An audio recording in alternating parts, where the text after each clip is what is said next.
changing jerseys to beat the 103-degree heat. Los Angeles Dodgers ace Clayton Kershaw delivered a signature performance, pitching LA past the Houston Astros 3-1 in the World Series opener. Boosted by Justin Turner's tie-breaking two-run homer in the sixth inning off Dallas Keuchel, Kershaw was in complete control against the top-scoring team in the majors this season. "I felt good. It's a tough lineup over there," Kershaw said. "The way Keuchel was throwing it was up and down a lot, which was good. It got us into a rhythm a little bit.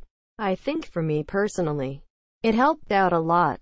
The left-hander had waited his whole career for this moment, and once he took the mound in his series debut, he lived up every bit to the legacy of Sandy Koufax, Orel Hershiser, and the greatest of Dodgers pitchers.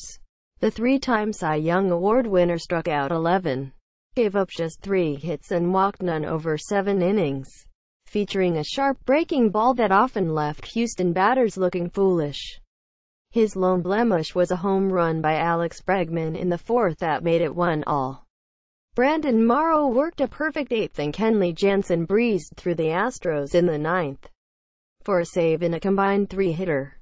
The dominant Dodgers relievers have thrown 25 straight scoreless innings this postseason.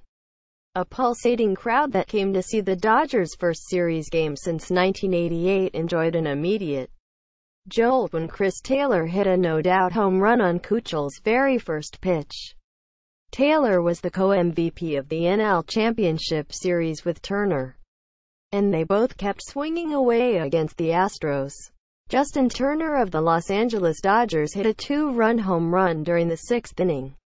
Christian Peterson, Getty Images. The loss left the Astros still without a single World Series win in their 56-season history. In their only other series appearance, they were swept by the White Sox in 2005.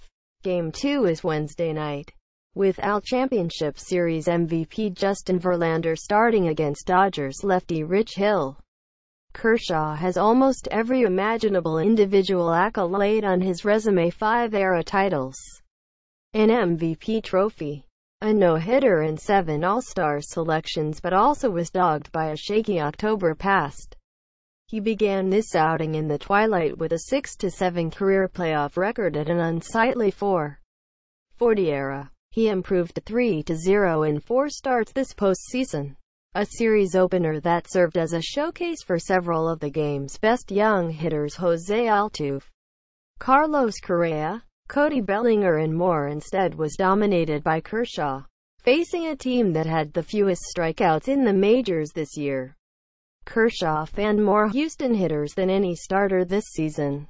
The Dodgers, who led the majors with 104 wins and a $240 million payroll, watched Kershaw put them ahead in this best-of-7 series.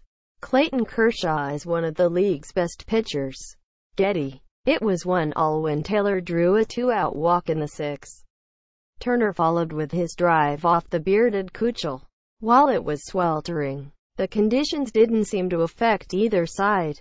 There is no reliable record for the hottest temperature at a World Series game, but weather data indicates this might have been the steamiest ever.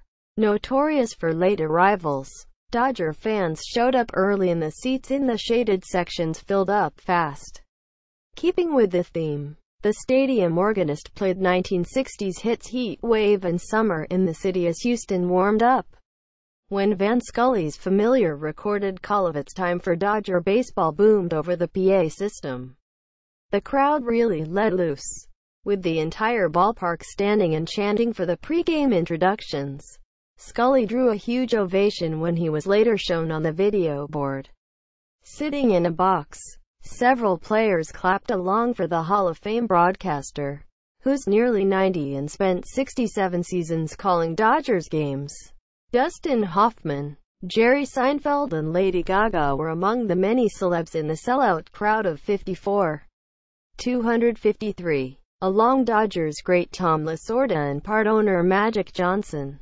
In every way, it sure was different than the last time Houston visited Dodger Stadium. That was 2012, when the Astros were in the NL Central.